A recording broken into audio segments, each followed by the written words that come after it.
Good evening friends, मैं इंदू लक्ष्य classes के यूट्यूब चैनल पे आप सभी का स्वागत करता हूं। मैं एक बार फिर से अपनी करंट बम की क्लास को लेकर के उपस्थित हुआ हूं। कुछ व्यस्तताओं के कारण, कुछ जिम्मेदारियों की वजह से बच्चों में इतने दिन क्लास नहीं ले पाया, जिसका मुझे खेद है। लेकिन अब कुछ नए परिवर्तनों के साथ और नई जिम्मेदारियों के साथ मैं पुनः अपनी क्लास को लेकर के उपस्थित हुआ हूँ। सबसे पहला जो चेंज मैंने अपनी इस क्लास में किया है, जैसे कई बच्चों का ये कहना था कि सर नंबर ऑफ क्वेश्चंस को बढ़ाया जाए, तो मैंने क्वेश्चंस के नंबर को बढ़ाया है। इसलिए देखिए, इस स्लोगन में मैंने 10 बजे के 10 प्रश्न को हटा दिया है। ठीक, एक काम इस पे हुआ है। कुछ बच्चों का ये मानना था कि सर अपनी करंट की क्लास में जो है आप स्टैटिक के एक पोर्शन को भी शामिल करें, उनकी भी बात मानी गई है। और देखिए, मैंने अपने इस नए ऐड में स्टैटिक जीके भी इंक्लूड किया है। तो ये दो बड़े परिवर्तन हैं जो मैं अपनी करंट बम की क्लास को लेकर के आपके सामने उपस्थित हुआ हूँ। ठीक, नए फ्लेवर में, नए अंदाज में और ही बढ़िया दमदार कंटेंट के साथ, बढ़िया एक्सप्लेनेशन के साथ। बस आप लोगों को एक काम करना है कि डेली आपको, सबसे बड़ा परिवर्तन जो मैंने किया है कि अब ये क्लास मेरी रेगुलर आएगी। मंडे टू सैटरडे आपको ये क्लास रेगुलर मिलेगी। बस आपको मेरा हौसला अफजाई करना है और हमेशा की तरह, जिस तरह से आप लोगों ने मेरी करंट की क्लास को लाइक किया है, उसी तरह मजबूती से आप मेरे साथ खड़े रहिए। बस मुझे इतनी एक्सपेक्टेशन है। जितने भी क्वेश्चन मैं कहूँ आपको, जितने भी क्वेश्चन मैं आपसे पूछूँ, पहले तो आप आंसर दीजिएगा। आंसर के साथ साथ आप एक्सप्लेनेशन को सुनिएगा। जो आपके लायक होगी चीज़ें उसको आप नोट भी कर सकते हैं। वैसे मेरा जो मानना है, क्लास को पहले एक बार देखिए, पीडीएफ जाता ही है, दोबारा वीडियो को आप देख सकते हैं और अपनी चीज़ों को नोट कर सकते हैं। तो आइए बच्चों, शुरुआत करते हैं बढ़िया नए तरीके से करंट बम के साथ। और हमेशा की तरह इस बार भी जो मेरी शुरुआत होगी करंट बम की, वो आपकी होगी एक अच्छे विचार के साथ होगी। ठीक, तो आज का जो सुविचार है वो है क्या? आज का सुविचार जो है बहुत ही बढ़िया विचार है, जो आजकल सभी अपने अपने जीवन काल में महसूस कर रहे हैं। और ये विचार क्या कहता है, आइए इस पे बात करते हैं। ठीक, जीवन की हर बाधा रुकावट नहीं है। सबसे पहली चीज, ऐसा कोई व्यक्ति नहीं है जिसके जीवन में बाधा ना हो। ऐसा कोई व्यक्ति नहीं है दुनिया में, ऐसा कोई व्यक्ति नहीं जिसके पास बाधा ना हो। अगर वो कहे कि मेरे पास समस्या नहीं है तो वो झूठ बोल रहा है। ठीक, बाधा ये जो आपको मिलती है वो आपकी रुकावट नहीं है, वो आपकी रुकावट नहीं है। यह आपको क्या करने के लिए आती है? ये आपको मजबूत बनाने के लिए आती है, ये आपको मजबूत बनाने के लिए आती है। ठीक, उसके साथ साथ ये आपको एक और सबसे बड़ी चीज़ दे करके जाती है, सबक, एक्सपीरियंस, अनुभव जिसको कहते हैं, ये उसको दे के जाती है। ठीक, तो दो काम आपकी बाधाएं करती हैं जो आपके जीवन में आती हैं। पहला मजबूत बनाती है, दूसरा आपको सबक देती है, अनुभव देती है। ठीक, एक जरिया है। जीवन की हर बाधा रुकावट नहीं है, ये आपको मजबूत बनाने का और सबक देने का एक जरिया है। और ये आपको कहाँ तक ले जाएगा? पीक तक ले जाएगा, ऊंचाई तक ले जाएगा।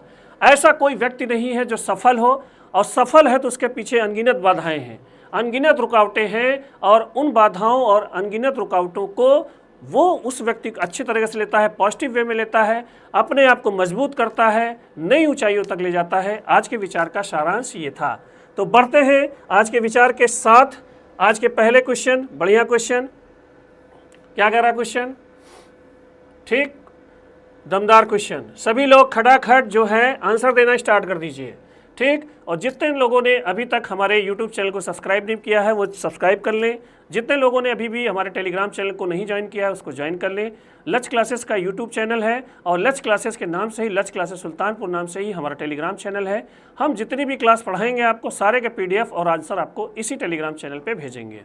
ठीक, लाइक करिएगा, झूम कर शेयर करिएगा और जितना हो सके आप अपने विचारों को कमेंट बॉक्स के माध्यम से भेजिएगा, जिससे और इम्प्रूवमेंट और हौसला अफजाई मेरी हो सके।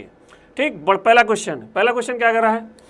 हाल ही में किसे प्रतिष्ठित international social security association ISSA 2025 का पुरस्कार मिला है? ठीक, इंटरनेशनल सोशल मैं पेन चेंज कर लूँ, इंटरनेशनल सोशल सिक्योरिटी एसोसिएशन। ठीक, ISSA, वही ठीक थी, पेन वही ठीक थी। ठीक, 2025 का पुरस्कार मिला है। सबसे पहली बात, ठीक, इसका हिंदी रूपांतरण क्या होगा? अंतर्राष्ट्रीय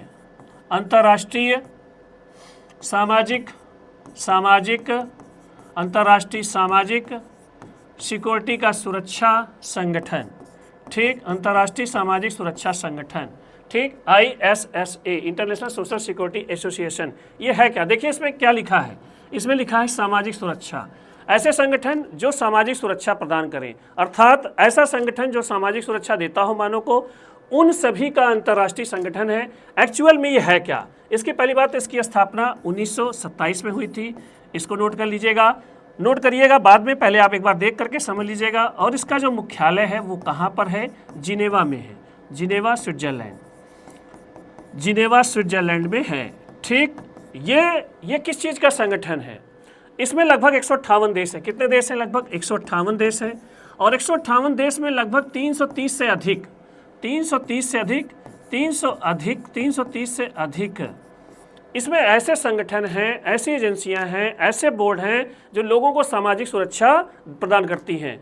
तो ये पूरे विश्व के जो सामाजिक सुरक्षा से जुड़े हुए संगठन हैं, संस्थाएं हैं, सरकार से मतलब नहीं है, सरकार के अंतर्गत एक सरकार में, एक ही देश में कई सारे संगठन ऐसे होते हैं, उनका ये ग्लोबल मंच है, उनका एक ऐसा मंच है जिसपे सब लोग मिल करके काम करते हैं और ये हर साल एक पुरस्कार देता है किसी न किसी देश को। तो इस वर्ष 2025 का पुरस्कार इसे किसे मिला है? ये हमारे लिए बहुत ही बड़ी बात है। ये पुरस्कार मिला है किस देश को? भारत को मिला है। भारत को ये इंटरनेशनल सोशल सिक्योरिटी पुरस्कार 2025 मिला है। ये इंडिकेट करता है कि भारत सामाजिक सुरक्षा के मामले में बहुत तेजी से आगे बढ़ रहा है। तो इसका राइट आंसर होगा ऑप्शन नंबर सी, भारत। ठीक, बढ़ते हैं क्वेश्चन नंबर 2 की ओर। खटाखट आंसर देते रहिएगा, ज़्यादा इस वीडियो को शेयर करिए, लाइक करिए और कमेंट बॉक्स के माध्यम से हमें कमेंट करिए। लास्ट तक क्वेश्चन में बने रहिएगा। पिछली मैराथन क्लास में आप लोगों ने बहुत अच्छा प्रदर्शन किया, बहुत हौसला अफजाई मिली मुझे और जिससे मुझे प्रेरणा मिली कि मैं बीच बीच में आपके लिए ऐसी क्लास लाऊंगा। और इस शनिवार मैं साइंस पोर्शन को चूज़ किया हूं जिसमें ह्यूमन एनाटॉमी, मानव शरीर के बारे में मैं आपके क्वेश्चन आंसर लेकर के आऊँगा। सभी लोगों को इस क्लास में भी बने रहना है। 8 तारीख को 8 बजे। ठीक, पोस्टमार्टम सीरीज मैंने नाम दिया है, ठीक, जिसमें शरीर के सभी अंगों का हम लोग पोस्टमार्टम करेंगे। बहुत ही बेहतरीन क्लास रहेगी। बढ़ते हैं क्वेश्चन नंबर 2 की ओर। हाल ही में विश्व शाकाहारी दिवस कब मनाया गया है? ठीक, वर्ल्ड वेजिटेरियन डे कब मनाया गया है? 30 अक्टूबर, 1 नवंबर, 31 अक्टूबर, इनमें से कोई नहीं। ठीक, 30 अक्टूबर को पड़ता है विश्व मितव्ययिता, ठीक, किफ़ायत मतलब कम खर्चे करना, मितव्ययिता दिवस ये मिलता है। मितव्ययिता को मैं अर्थ बताना चाहूँगा कि कम खर्च करना, ठीक है, खर्चे को नियंत्रित करना, कम खर्च करना, खर्चे को नियंत्रित करना, इसको कहते हैं किफ़ायती जीवन जीना। ठीक 1 नवंबर इसका राइट आंसर है। 1 नवंबर। 31 अक्टूबर को सरदार राष्ट्रीय एकता दिवस मनाते हैं हम लोग। और ये किसका जो जन्म दिवस है? लौह पुरुष सरदार वल्लभ भाई पटेल की जयंती है। लौह पुरुष सरदार वल्लभ भाई पटेल का जयंती है। ठीक, वल्लभ भाई पटेल की जयंती है। ठीक, इस दिन मनाते हैं। और 1 नवंबर को विश्व शाकाहारी दिवस मनाया जाता है। विश्व शाकाहारी दिवस क्यों मनाया जाता है? कि पूरे वर्ल्ड में शाकाहार को प्रमोट करने के लिए। ठीक, शाकाहार, मांसाहार, 2 ऐसे आपके आधार हैं जिस पे मानव जीवन चलता है। तो ज़्यादा लोगों की ये राय होती है कि अपने जीवन शैली में शाकाहार को अपनाएं और इस शाकाहारी जीवन को प्रमोट करने के लिए हर साल 1 नवंबर को हम लोग विश्व शाकाहारी दिवस मनाते हैं। लेकिन रुके रहिएगा, 1 नवंबर को बहुत सारे दिन हैं। ठीक, सबसे पहला पुदुचेरी मुक्त दिवस है। पहला कौन सा है?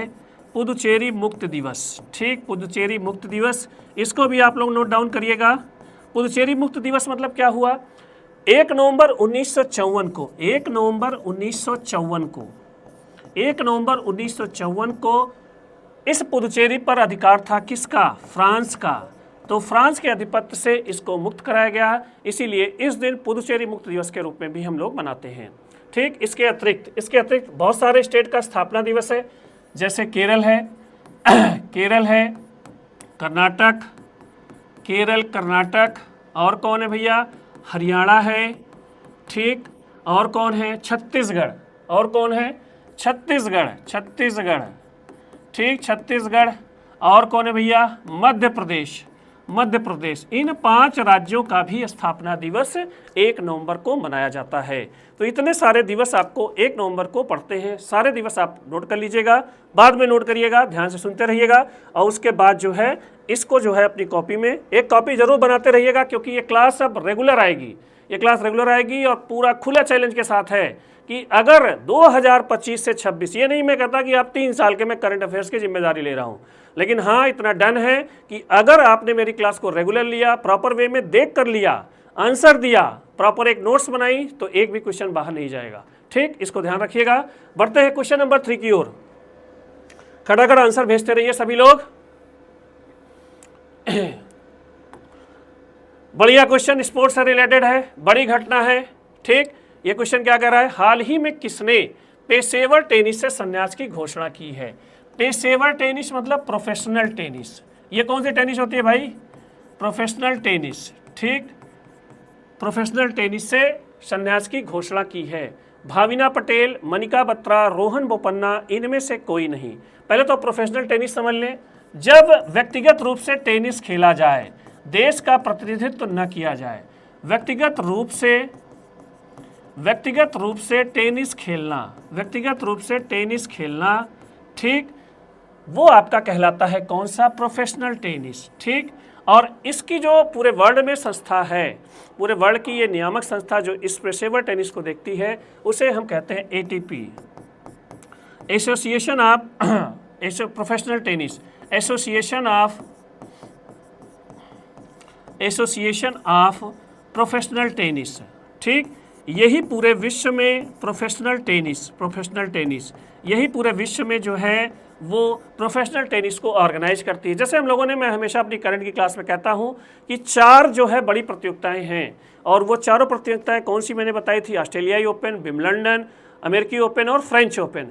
इन चारों टेनिस प्रतियोगिताओं को पूरे वर्ल्ड में सबसे बड़ी प्रतियोगिताएं माना जाता है, और इसको ऑर्गेनाइज करने वाली संस्था आपकी ATP है। और ये ध्यान रखिएगा, ये प्रोफेशनल टेनिस की ये प्रतियोगिताएं हैं, मतलब इसमें देश नहीं भाग लेते, इसमें व्यक्ति, पर्सनल, इंडिविजुअल भाग लेते हैं। और इसमें कई वर्ग में खेल होते हैं, जिसको आप लोग पढ़ते होंगे। पुरुष एकल पढ़ते होंगे, उसमें आप पढ़ते होंगे महिला एकल पढ़ते होंगे। ठीक, single, women single, male single, और आप इसके बाद आप लोग याद करते होंगे पुरुष डबल्स, मतलब 2 लोग मिलकर के पुरुष खेलें। महिला डबल्स होता है, और एक होता है मिश्रित युगल, जिसमें एक पुरुष और एक महिला एक साइड में रहते हैं। ठीक, तो ये 5 फॉर्मेट होते हैं प्रोफेशनल टेनिस के, और इसी प्रोफेशनल टेनिस से जुड़ा हुआ एक बहुत बड़ा नाम है आपका कौन सा, रोहन बोपन्ना, जिसको शायद मैं ये कह सकता हूँ, पूरे इंडियंस कह सकते हैं कि डबल्स में इनसे अच्छा खिलाड़ी अभी तक टेनिस में कोई नहीं हुआ था। और इस व्यक्ति ने 45 वर्ष की उम्र में संन्यास लिया, और 43 एज में ये वर्ल्ड का नंबर 1 टेनिस खिलाड़ी था डबल्स का। ठीक, इन्होंने अभी संन्यास लिया है। इनके नाम 26 ATP टूर हैं, 26 ATP टूर्नामेंट के विजेता हैं। सोचिए कितनी बड़ी उपलब्धि है। और इन्होंने वर्ष 2024 में ऑस्ट्रेलियाई ओपन टेनिस प्रतियोगिता में का ये फाइनल जीता था। ठीक, बहुत ही महान हस्ती की विदाई हुई है, क्योंकि भारत जैसे देश में लॉन टेनिस प्रतियोगिता बहुत सामान्य प्रतियोगिता नहीं, बहुत सामान्य खेल नहीं माना जाता है, कुछ ही लोगों के अंदर ये पॉपुलर है। तो इसका राइट आंसर है option number C, Rohan Bopanna. बढ़ते हैं क्वेश्चन नंबर 4 की ओर। खटाखट आंसर देते रहिएगा, जितना हो सके उतना वीडियो को ज़्यादा शेयर करिएगा, लाइक करिएगा और कमेंट करिएगा। ये देखिए, हाल ही में प्रधानमंत्री मोदी ने किस राज्य के नए विधानसभा भवन का उद्घाटन किया है। असम, छत्तीसगढ़, उत्तराखंड, इनमें से कोई नहीं। तो ध्यान रखिएगा, ये जो पूछा जा रहा है क्वेश्चन, वो ये क्वेश्चन पूछा जा रहा है कि प्रधानमंत्री मोदी ने किस राज्य के नए विधानसभा का उद्घाटन किया है। तो इसका राइट आंसर होगा छत्तीसगढ़। छत्तीसगढ़ का नया विधानसभा का उद्घाटन इन्होंने किया है। और इस छत्तीसगढ़ में आपको मैंने अभी बताया था, छत्तीसगढ़ के मुख्यमंत्री, मैराथन क्लास में मैंने बताया था, छत्तीसगढ़ के जो मुख्यमंत्री हैं वो आपके कौन हैं, विष्णुदेव साय, जिससे मैंने आपके मैराथन क्लास में आपको बताया था। सुदर्शन क्रिया को इन्होंने जेल के हर कैदियों के लिए लागू किया था कि योग क्रिया को सभी कैदी जो है मिलकर के करें। ठीक, इसके साथ ये प्रधानमंत्री मोदी जी ने इस विधानसभा भवन के उद्घाटन में जब गए थे, तो एक मेडिटेशन की बहुत बड़ी संस्था आपके भारत में, ब्रह्म कुमारीज, आपके लगभग हर जिले में होगी। मेडिटेशन सिखाती है, योगा सिखाती है, और उन्हीं के एक भवन शांति शिखर का भी उद्घाटन इन्होंने किया था। तो विधान भवन के साथ साथ इन्होंने जो है ब्रह्म कुमारी संस्था का जो है एक सेंटर का भी उद्घाटन इन्होंने किया था, जिसका नाम क्या है, शांति शिखर। तो इसका जो राइट आंसर होगा ऑप्शन नंबर बी, छत्तीसगढ़। और छत्तीसगढ़ का मैंने अभी नाम लिया था, तो इसको ध्यान रखिएगा। छत्तीसगढ़ की स्थापना 1 नवंबर सन 2000 को हुई थी। और ये भी ध्यान रखना, आपके भारत में ये एकमात्र ऐसा राज्य है जो बचा है अब नक्सलियों से। तो आप इसको कह सकते हैं नक्सल प्रभावित ये राज्य है। ठीक, बाकी लगभग सभी राज्यों में हम नक्सल की समस्या को समाप्त कर चुके हैं। बढ़ते हैं क्वेश्चन नंबर 5 की ओर। खड़ा आंसर भेजते रहिएगा। बढ़िया क्वेश्चन, 100% आना है किसी न किसी एग्जाम में। ठीक, आंसर देने में मत चूकिएगा, चाहे वो आपका गलत हो सही हो। मेरी यह बात हमेशा ध्यान रखिएगा, यदि आप आंसर देते हैं चाहे आपका गलत ही आंसर हो, लेकिन वो आपका आंसर तैयार हो जाएगा, ये मेरी गारंटी है। ठीक, बढ़ते हैं क्वेश्चन नंबर 5 की ओर। हाल ही में इसरो ने देश का सबसे भारी संचार उपग्रह हाल ही में इसरो ने कौन सा देश का सबसे भारी संचार उपग्रह प्रक्षेपित किया है? अच्छा, ठीक, CMS-01, CMS-02, CMS-03, CMS-04। ठीक, पहले तो CMS का फुल फॉर्म आप क्या होगा? ठीक, कम्युनिकेशन सैटेलाइट। ठीक, कम्युनिकेशन सैटेलाइट इसका फुल फॉर्म होगा। अब इसके आगे 01 है, 02 है, 03 है, 04। ये देखिए अब तक का ये सबसे भारी संचार उपग्रह है। ठीक, इसको ध्यान रखिएगा। ये लगभग 4410 kg का है। 4410 kg का है। हम पहली बार ऐसा उपग्रह जो है अंतरिक्ष में प्रक्षेपित किए हैं जिसका वजन अबव 4000 kg है, 4000 किलो से ज़्यादा। ये बहुत बड़ी उपलब्धि है इसरो के लिए। इसरो के बारे में आपको थोड़ा सा बताना चाहूँगा। Indian space research organisation.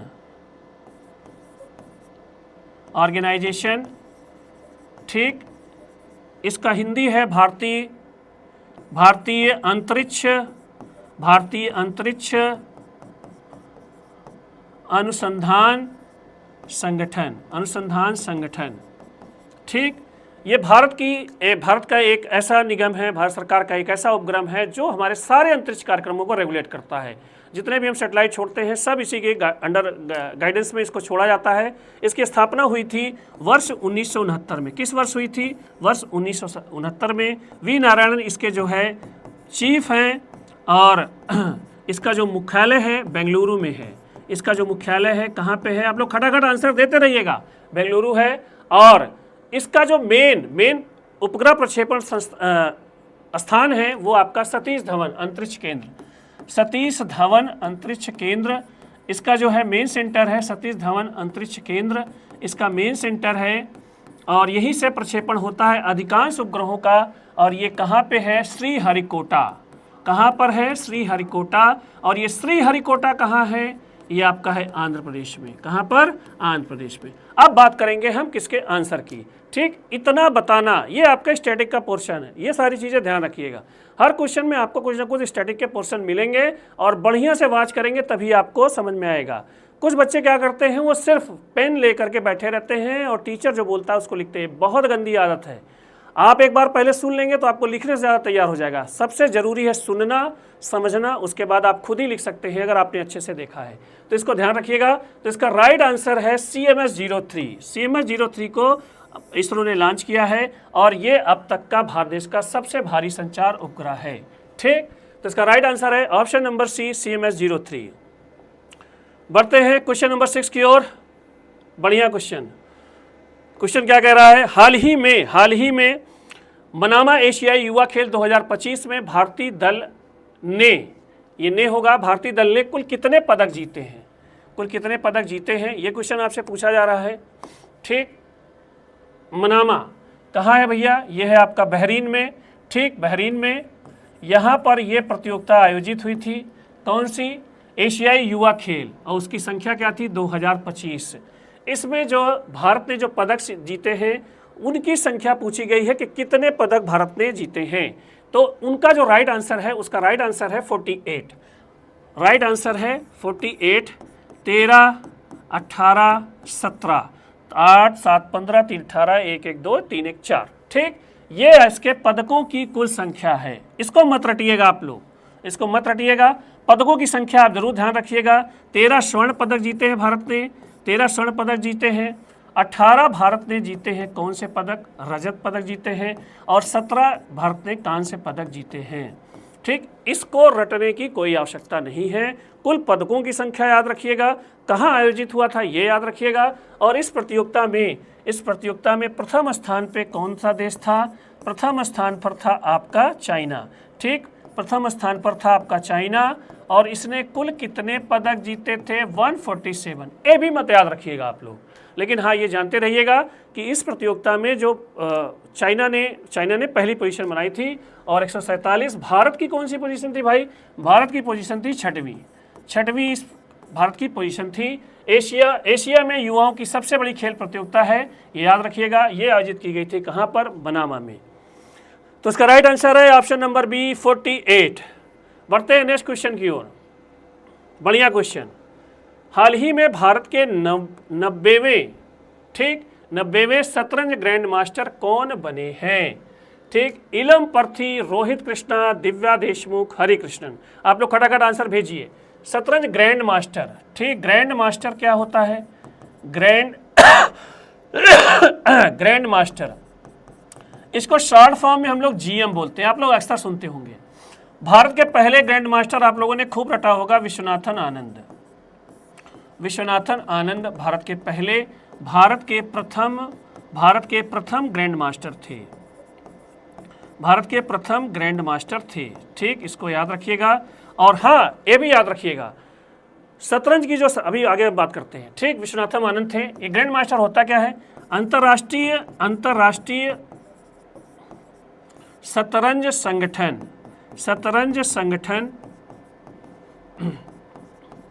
ठीक, इंटरनेशनल चेस फेडरेशन जो है, जिसको शॉर्ट फॉर्म में हम लोग फिडे कहते हैं। फिडे में इसका फ्रांसीसी नाम है। ठीक, अंतर्राष्ट्रीय शतरंज संगठन, और इसको कह सकते हैं आपकी ये विश्व में शतरंज की सबसे बड़ी संस्था है, शतरंज की सबसे बड़ी संस्था है। ठीक, फिडे शतरंज की सबसे बड़ी संस्था है, और ये पूरे विश्व में प्रसिद्ध खिलाड़ियों को, जो शतरंज के अच्छे खिलाड़ी होते हैं, उन्हें टाइटल देती है, जिसे ही ग्रैंड मास्टर नाम से जाना जाता है। ठीक, तो भारत के जो सबसे अभी हाल ही में जिनको ग्रैंड मास्टर बनाया गया है, 90वां उनका स्थान है, वो कौन है, इलम पर्थी। कौन है, इलम पर्थी। और ये देश के सबसे नए मीन्स 90 नंबर पे हैं, और इनको शतरंज का ग्रैंड मास्टर नॉर्म बोलते हैं, ग्रैंड मास्टर नाम मिला है, नॉर्म बोलते हैं। और इन्होंने जो अब ये जो आगे जहां भी खेलेंगे, इनको किस नाम से जाना जाएगा, ग्रैंड मास्टर के नाम से जाना जाएगा। और एक चीज़ मैं बताना भूल गया आपको, जो मैंने बीच में रोका था, उसमें मैंने आपको बताया था कि इस वर्ष जो शतरंज फिडे विश्व कप शतरंज हो रहा है, विश्व कप शतरंज प्रतियोगिता होगी, उसमें जो जिस नाम से होगी उसके आगे लिखा रहेगा विश्वनाथन आनंद। तो इस प्रतियोगिता का नाम ही विश्वनाथन आनंद के ऊपर रखा जाएगा, FIDE Viswanathan Anand world chess championship. ये इस बार जो होने वाली विश्व शतरंज चैंपियनशिप है उसका नाम होगा, क्योंकि विश्वनाथन आनंद देश के ही नहीं पूरे विश्व में शतरंज के महान खिलाड़ी थे। ठीक, और मैंने अपनी मोन्था महामैराथन में शतरंज से रिलेटेड मैं 2 क्वेश्चन लेके आया था। ठीक, ये आ गया बढ़िया क्वेश्चन। क्या कह रहा है, हाल ही में क्रिप्टो करेंसी को संपत्ति के रूप में मान्यता देने वाला देश का पहला न्यायालय कौन सा है। ठीक, मद्रास, मुंबई, दिल्ली और चेन्नई। ठीक, क्रिप्टो करेंसी क्या है, क्रिप्टो करेंसी एक ऐसी करेंसी है जिसका हम लोग ऑनलाइन भुगतान कर सकते हैं। ठीक, अगर आप कह सकते हैं कि जैसे हम लोग रुपया चलाते हैं, रुपया जो होता है वो आपका भौतिक लेन देन में प्रयोग होता है, लेकिन अगर आपसे कोई ये कहे कि डिजिटल रूप में एक लाइन में आप डिफिनेशन क्रिप्टो करेंसी की लिखिएगा।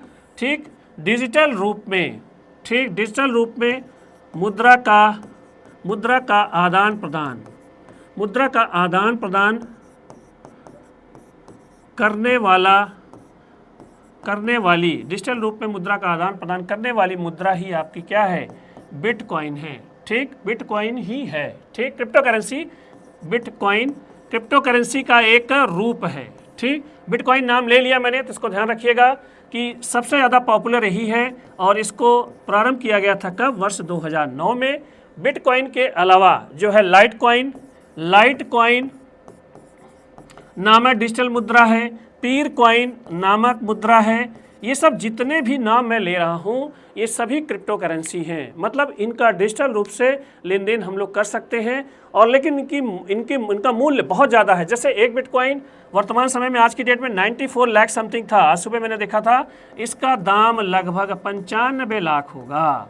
सोचिए कितनी महंगी मुद्रा है, ठीक, लेकिन डिजिटल रूप में इसका हम आदान प्रदान कर सकते हैं और इसको मान्यता दिया है कौन सा उच्च न्यायालय? मद्रास उच्च न्यायालय। मद्रास उच्च न्यायालय ने क्रिप्टो करेंसी को मान्यता दी है कि हाँ, इसको एक बड़े रूप में, बड़े लेन देन में प्रयोग किया जा सकता है। तो इसका राइट आंसर होगा मद्रास उच्च न्यायालय। बिटकॉइन ध्यान रखिएगा, डिजिटल रूप में मुद्रा का आदान प्रदान करने वाली मुद्रा। ठीक, एक चीज़ ये भी ध्यान रखिएगा, इस पे किसी भी देश का, इस पे किसी भी देश के बैंक का, इस पे किसी भी संस्था का कोई इस प्रकार नियंत्रण नहीं होता है। ठीक, अभी ये रेगुलेट नहीं की जा रही है। ठीक, हो सकता है भविष्य में इसको रेगुलेट किया जाने लगे, लेकिन ये व्यक्तिगत मुद्रा होती है, इसको ध्यान रखिएगा विशेष रूप से। बढ़िया क्वेश्चन, हाल ही में एशिया प्रशांत आर्थिक सहयोग शिखर सम्मेलन 2025 कहाँ आयोजित हुआ है? यूएसए, पेरू, दक्षिण कोरिया, जापान। ठीक, सबसे पहले एशिया प्रशांत आर्थिक सहयोग। देखिए, मैं हमेशा अपनी क्लास में कहता हूं कि क्वेश्चन में ही आंसर रहता है, क्वेश्चन में ही आंसर रहता है, इसलिए मैं ज़्यादा देखने पे फोकस करता हूं कि आप देखिए और पहले उसको समझिए। ठीक, क्या लिखा है? एशिया महाद्वीप है, प्रशांत महासागर है। ठीक, आर्थिक मतलब अर्थव्यवस्था से जुड़ा हुआ, सहयोग करना है भाई, और इनका सहयोग करने वाले देशों का शिखर सम्मेलन है, मतलब उच्च प्रतिनिधियों का। शिखर सम्मेलन मतलब होता है उच्च प्रतिनिधियों का सम्मेलन। ठीक, इसको बोलते हैं AP, Asian Pacific economical cooperation. ठीक, कॉपरेशन, एपेक बोलते हैं इसको, और इसकी स्थापना की गई थी वर्ष 1989 में। ठीक, वर्ष 1989 में, और इसका जो मुख्यालय है, सचिवालय जिसको आप कह सकते हैं, वो कहाँ पर है? सिंगापुर में है। कहाँ पर है? सिंगापुर में। और वर्तमान समय में इसके जो सदस्य देशों की संख्या है 21। ठीक, भारत इसमें शामिल नहीं है। ठीक, भारत इसमें शामिल नहीं है, तो प्रश्न ऐसा नहीं है कि महत्वपूर्ण नहीं है, भारत इसमें एक पर्यवेक्षक के रूप में है, भारत इसमें पूर्ण सदस्य के रूप में नहीं है, क्योंकि ये जल्दी किसी की एंट्री नहीं करते हैं। एपेक के देश, भारत ने कई बार इसमें जाने का प्रयास किया, लेकिन भारत को इसमें जगह नहीं मिली।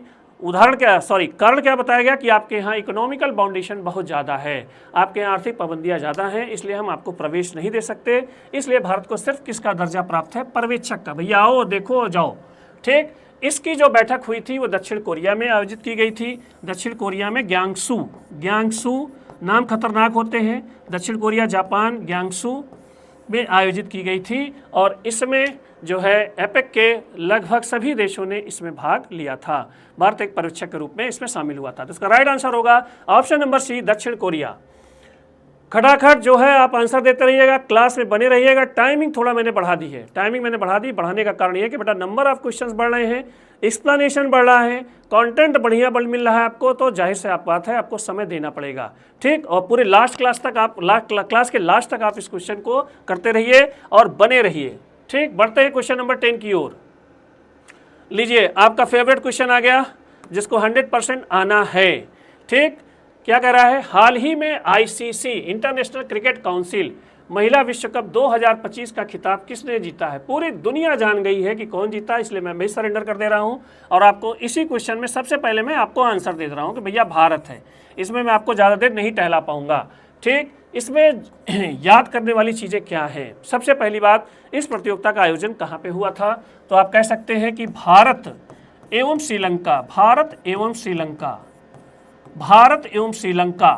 श्रीलंका ने संयुक्त रूप से किया था। ठीक, और इसका फाइनल जो है 2 नवंबर को आपको कहाँ खेला गया, ये भी ध्यान रखिएगा, DY पाटिल स्टेडियम में, और ये आपका कहाँ पे है? नवी मुंबई। कहाँ पर है? नवी मुंबई में इसका फाइनल आयोजित हुआ था। भारतीयों के शानदार प्रदर्शन से भारतीयों ने हराया किसको? बहुत बदकिस्मत टीम, जिसका मैं भी फैन हूँ, और मेल और फीमेल ये वास्तव में दोनों बहुत बदकिस्मत टीम है। दक्षिण अफ्रीका जैसी बदकिस्मत टीम क्रिकेट वर्ल्ड में कोई भी नहीं है। ठीक, लेकिन ये बदकिस्मती नहीं थी, भारतीयों का अच्छा प्रदर्शन था। ठीक, 2 नवंबर DY पाटिल स्टेडियम में, नवी मुंबई में ये स्टेडियम है। जहाँ पे भारत ने दक्षिण अफ्रीका को हराया। प्लेयर ऑफ द टूर्नामेंट याद रखिएगा Deepti Sharma, player of the tournament Deepti Sharma, ये ध्यान रखिएगा। अगर आपसे कोई ये पूछे कि हाँ सबसे ज़्यादा वुमेन्स वर्ल्ड कप क्रिकेट प्रतियोगिता किसने जीती है, तो आप ये ध्यान रखिएगा किस देश ने, ऑस्ट्रेलिया ने। लगभग कितनी बार? 7 बार। ठीक, पहली बार किसने जीता? पहली बार इस प्रतियोगिता को जीता था किसने? इंग्लैंड ने। और ये ध्यान रखिएगा भारत का ये पहला महिला विश्व कप है। तो तहे दिल से भारतीय महिला क्रिकेट टीम के सभी खिलाड़ियों, सारे स्टाफ को हम सब की तरफ से हार्दिक शुभकामनाएं एवं बधाई। ठीक, तो इसका राइट आंसर होगा भारत। ठीक, बढ़ते हैं अगले क्वेश्चन की ओर। देखिए मैं हमेशा 10 क्वेश्चन पढ़ाता था, बच्चों की विशेष डिमांड पे मैंने अब नंबर ऑफ क्वेश्चंस बढ़ाया। आप लोग की जिम्मेदारी है कि अपनी अपनी राय को ज़रूर दीजिए कि हाँ इसमें और क्वेश्चन कम है कि क्वेश्चन ज़्यादा है कि क्वेश्चन ठीक है। सारी राय आप दे सकते हैं, अपने अपने सुझाव दे सकते हैं। क्वेश्चन सारे देखिएगा और आंसर देने का प्रयास करिएगा और जितना हो सके आप वीडियो को ज़्यादा शेयर करिएगा। बढ़ते हैं क्वेश्चन नंबर 11 की ओर। न्यायमूर्ति सूर्यकांत को ठीक भारत का 53वां मुख्य न्यायाधीश बनाने की सिफारिश की गई है। ठीक, कब से आ रहे हैं भैया? ये 24 नवंबर से आ रहे हैं। ठीक है, गवई जी का स्थान लेंगे। 24 नवंबर को ये आ रहे हैं कि सिफारिश की गई उनके मूल राज्य के बारे में। क्या पूछा है? मूल राज्य के बारे में क्या खास बात है। ठीक, वह उत्तर प्रदेश से पहले मुख्य न्यायाधीश हैं? नहीं, ये चीज़ नहीं है। ठीक, आगे वह हरियाणा से पहले CJI हैं। ठीक, chief justice, CJI means chief justice of India. वह महाराष्ट्र से पहले मुख्य न्यायाधीश हैं। ठीक, वह केरल से पहले मुख्य न्यायाधीश हैं। मतलब इसमें यह प्रश्न बन रहा है कि सुप्रीम कोर्ट के जो न्यायाधीश इस बार नियुक्त किए गए हैं, जो 24 नवंबर से पदभार ग्रहण करेंगे, वो मूल रूप से किस स्टेट के रहने वाले हैं। ठीक, तो इसका राइट आंसर है वो हरियाणा के पहले CJI हैं। कहाँ के? हरियाणा के पहले CJI हैं। और हरियाणा के किस जिले में? दिल्ली से सटा हुआ जस्ट है आपका कौन सा जिला? हिसार। हिसार से बिलोंग करते हैं। ठीक, और ये आपका 24 नवंबर को पदभार ग्रहण करेंगे। 24 नवंबर को पदभार ग्रहण करेंगे और भारत के नए 53वें मुख्य न्यायाधीश बनेंगे। ठीक, इनको नियुक्ति, जैसे आप लोग संविधान पढ़ते होंगे, इनकी नियुक्ति कौन करता है? राष्ट्रपति करते हैं। हाँ, एक चीज़ पर डिस्कशन करना चाहूँगा, इनकी नियुक्ति का प्रावधान क्या है। तो इनकी नियुक्ति का जो प्रावधान है वो आपका कोलेजियम सिस्टम से होता है। एक सिस्टम होता है कोलेजियम सिस्टम, ये थोड़ा सा मैं आपको बताना चाहूँगा। कोलेजियम सिस्टम, कोलेजियम सिस्टम है, ये क्या है, ये करता क्या है? पहली बात तो ये है क्या, ये वर्तमान मुख्य न्यायाधीश, वर्तमान मुख्य न्यायाधीश, वर्तमान मुख्य न्यायाधीश, ठीक, प्लस 4 वरिष्ठ न्यायाधीशों का पैनल है। ये 4 वरिष्ठ न्यायाधीशों का पैनल है। 4 वरिष्ठ न्यायाधीश होते हैं इसमें। और ये लोग सीनियर, जहाँ तक सीनियर, जो भी सीनियर मोस्ट सुप्रीम कोर्ट के जो जज होते हैं उनकी नाम की सिफारिश आगे बढ़ाते हैं और राष्ट्रपति जो है उनको नियुक्त करते हैं। तो इस पर ध्यान रखिएगा, इनकी नाम की सिफारिश कोलेजियम सिस्टम के द्वारा होती है, की गई। और ये देश के 53वें नए मुख्य न्यायाधीश बनने जा रहे हैं और ये न्यायमूर्ति गवई जी का स्थान लेंगे। ठीक, बढ़ते हैं अगले क्वेश्चन की ओर। Question number 12। ठीक, क्वेश्चन नंबर 12 क्या कह रहा है? दिसंबर 2025 में, दिसंबर 2025 में बजरंग सेतु पुल कहाँ खुलने की उम्मीद है? ऋषिकेश, हरिद्वार, नैनीताल, देहरादून। ठीक, चारों प्लेस आपके कहाँ के हैं? उत्तराखंड, उत्तराखंड का। ठीक, मैं आपको एक हिंट देना चाहूँगा, ये जो पुल है, ये पुल है, ये आश्रम एवं तपोवन, आश्रम एवं तपोवन के बीच में स्थापित किया गया है। प्लेस है आश्रम एवं तपोवन। मैं आपको हिंट दे रहा हूँ, एक हिंट मैं और आपको दे रहा हूँ। ये जो पुल बनाया जा रहा है, ये प्रसिद्ध, विश्व प्रसिद्ध लक्ष्मण झूला का स्थान लेगा। रिप्लेस किया जा रहा है, स्थान मतलब ये पुल अब कमजोर हो रहा है, इसके स्थान पे इसके कांच के पुल को लाया जा रहा है। ठीक, अच्छा, मैंने कांच का पुल ले लिया नाम, वास्तव में कुछ ये आपका कांच का पुल है, लेकिन क्वेश्चन नहीं था उसमें, क्वेश्चन में नहीं था। ये कांच का पुल, ध्यान रखिएगा। और मैं हिंट तो नहीं है, लेकिन ये ध्यान रखिएगा, इसकी विशेषता क्या है? लगभग 132 समथिंग मीटर्स की लंबाई है। हम कह सकते हैं 133 मीटर ये लंबा है और लगभग आपका 8 मीटर चौड़ा है। ठीक, लंबाई और चौड़ाई लिखाने का मतलब ये नहीं कि आप उसको रटिए। ठीक, इतने छोटे से पुल की लंबाई चौड़ाई नहीं रटी जाती है, इसको ध्यान रखिएगा। ये तो मैं आपकी जानकारी के लिए बता रहा हूँ।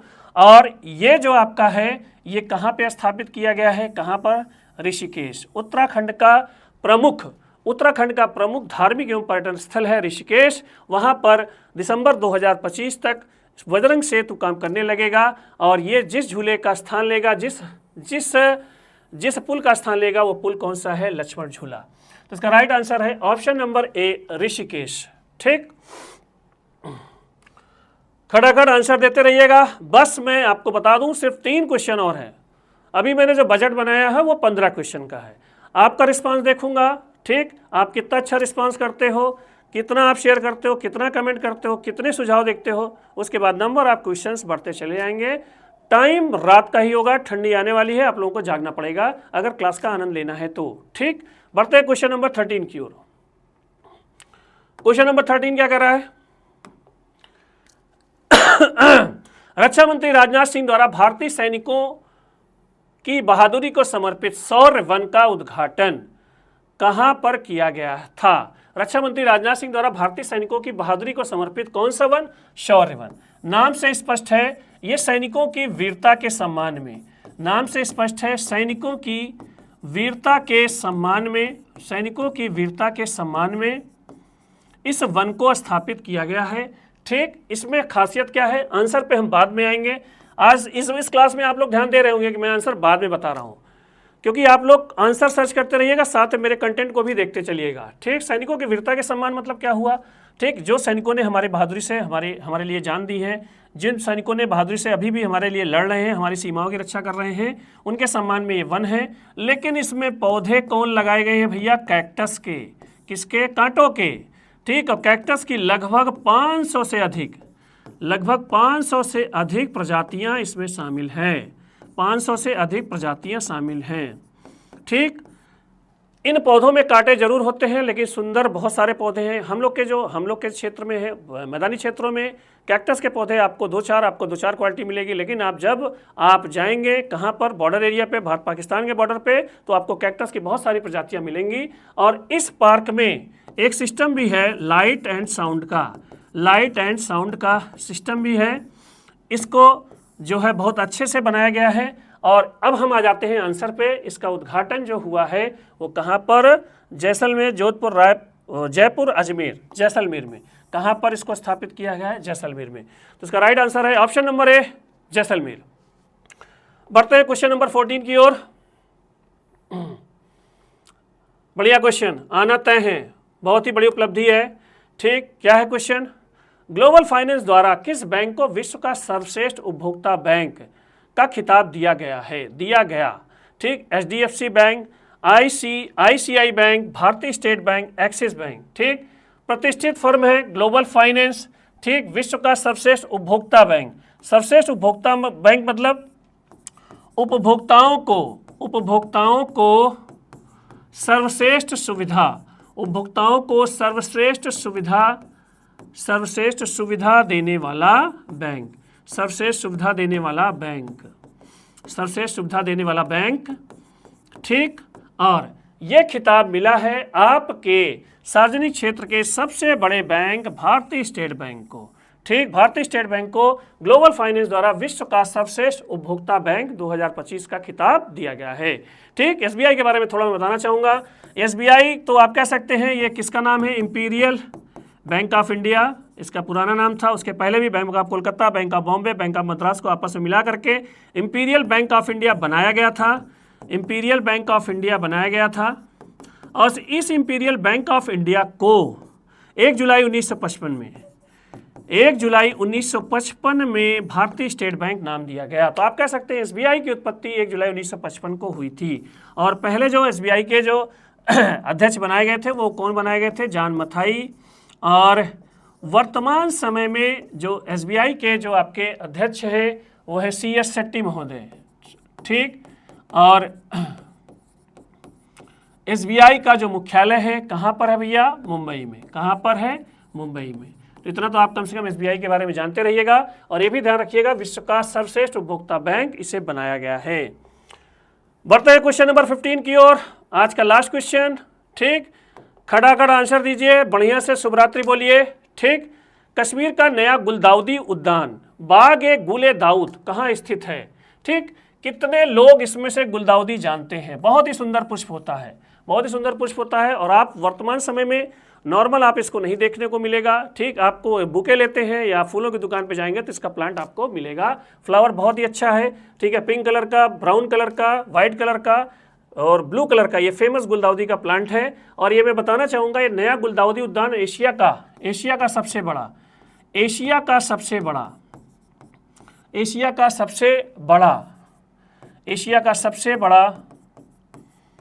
गुलदाउदी उद्यान है। एशिया का सबसे बड़ा गुलदाउदी उद्यान है।